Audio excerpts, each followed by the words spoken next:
To use the batch rename, go ahead and select the assets that you would like to go ahead and rename, right-click on them, and then come up here to where it says Batch Rename.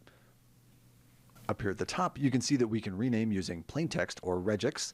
If you would like more information about regex, go ahead and just click the question mark here. Here on the right-hand side, we can see what the name currently is in the old column and what it will be under the new column.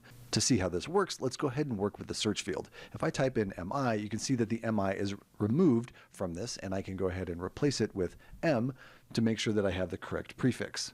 Let's go ahead and clear these fields for the next couple of examples. Next, let's go ahead and work with this remove old prefix. Just turning this on, you'll see that it will actually get rid of anything including the separator. In this case, it's an underscore. We can also go ahead and just get rid of the first couple of letters. In this case, I'm getting rid of 1. Let's go ahead and get rid of 3, and you can see how that works. This also works as well for the suffix, which I don't have on here, but you can see that I can go ahead and get rid of a whole bunch of information, including the separator at the end of it. And if we needed to move just one letter on the end of each one of these, you can see that that can be removed as well. We also have the ability to remove any old numbering. In this case, I don't have one for this example.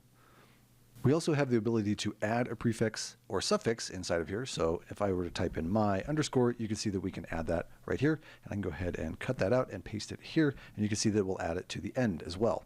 We can auto increment this, which is really handy. We can do this by numbers, which is really awesome. We can also format this, so thinking about how we want to work with that. And we can also use letters as opposed to numbers, also very handy. And the last section down below is a change case. For example, we can go ahead and swap that first one for an uppercase to a lowercase. And up here at the very top, we can actually ignore case and just set that back to what it was. Let's also go ahead and swap all. You'll notice anything uppercase will then change to lowercase. So that's kind of cool. Let's go ahead and ignore that again to reset it. We can also set everything to lowercase or set everything to uppercase. And once you're happy with every change that you need to make, go ahead and just hit the apply button. And don't forget there's a reset button just in case you need to undo everything that you were just playing with.